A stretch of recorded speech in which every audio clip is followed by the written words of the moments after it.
Please welcome Susan Altman to the Tam Fam. Susan, thank you so much. Thank you. You know, we're live, and I've been thinking about you since I learned that you were willing to come on. We share a similar experience. My sister was found unresponsive in her own home. Her case, though, went unsolved, and it's still unsolved. And I read a quote from you when you said you were at the cemetery to see Stacy, and you said you felt her saying something wasn't right and you needed to do something.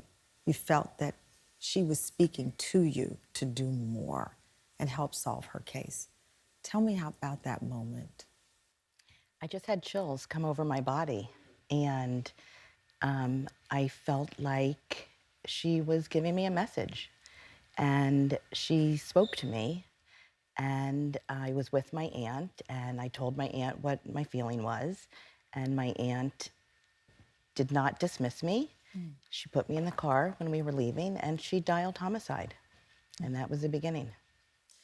Going back to your relationship with your sister, you both were very, very close, supported each other, so much so that she confided in you about Robert's infidelity, which I imagine was very hard. Even when you're close to a family member, sharing that type of secret is difficult. When she shared that, was she worried about her safety?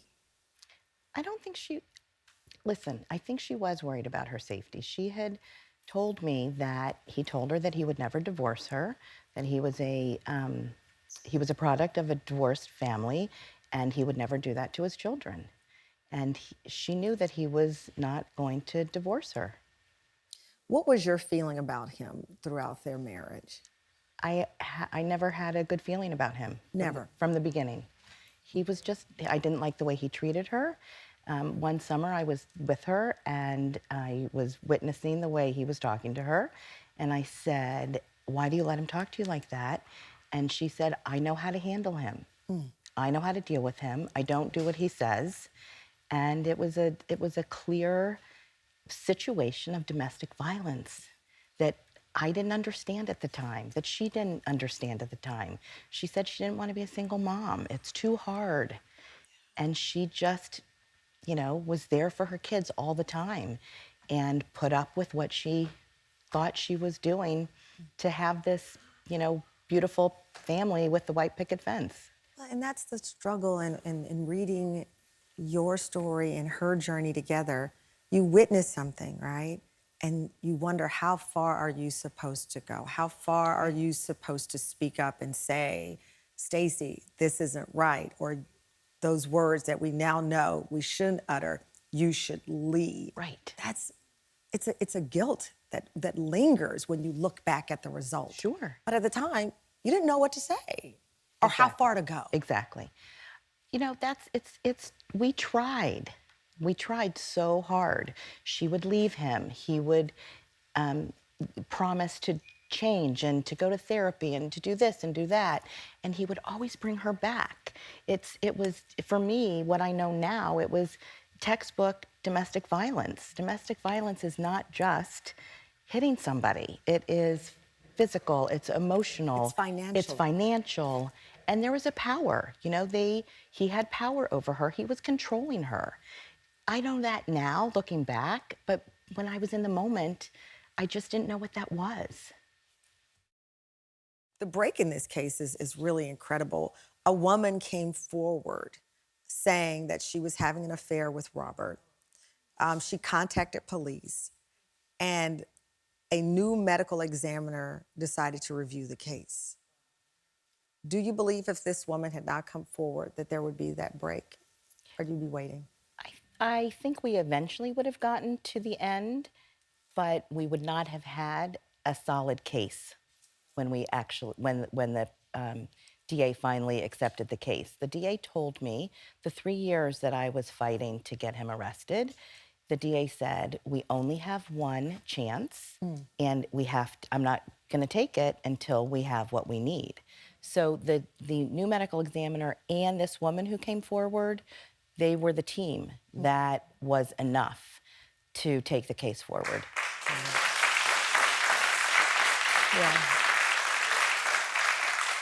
I'm so struck by the similarities in our journey because the investigators with my sister's unsolved death, similar thing. A person of interest, but never willing to follow through because of a lack of evidence. And we watch all of our CSI shows and different shows, and we think it's dot to dot, but sometimes it takes years to get justice, particularly in these kinds of cases.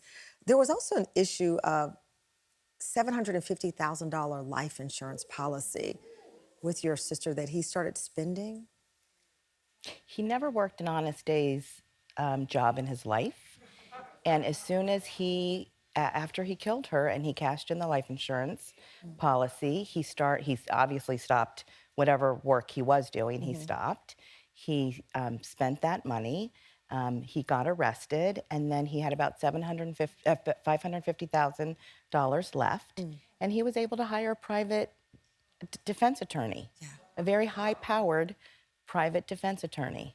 Were you following his moves over those 3 years? Well, he cut us off.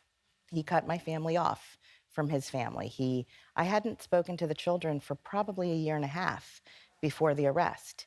He didn't want anything to do with us. So 3 months after he killed her, I was in Denver because my niece had a birthday and I wanted to help. You went there. I went to Denver to help with the birthday, and I remember he summonsed me to his home, and he said, Stacy would want us to get along. What can we do to get along? And I said, where were you that morning that she was dying in the tub? You know, you said she had a cardiac arrest. Where were you that morning? And could you have saved her? And he couldn't answer that question. When you heard that guilty verdict, 9 days of testimony, 3 hours of jury deliberation, he was found guilty, first-degree murder, sentenced to life in prison without the possibility of parole. When you heard that, explain to us the feeling. Is it relief? Is it vindication? What is it that you feel when you heard that? I felt like I had done right by my sister. I felt like she could rest in peace. I wanted her to be in peace. I didn't want her watching us from above, raising her kids and not having a relationship with them, and knowing that he got away with murder. And the prosecutor said that. You thought you got away with murder.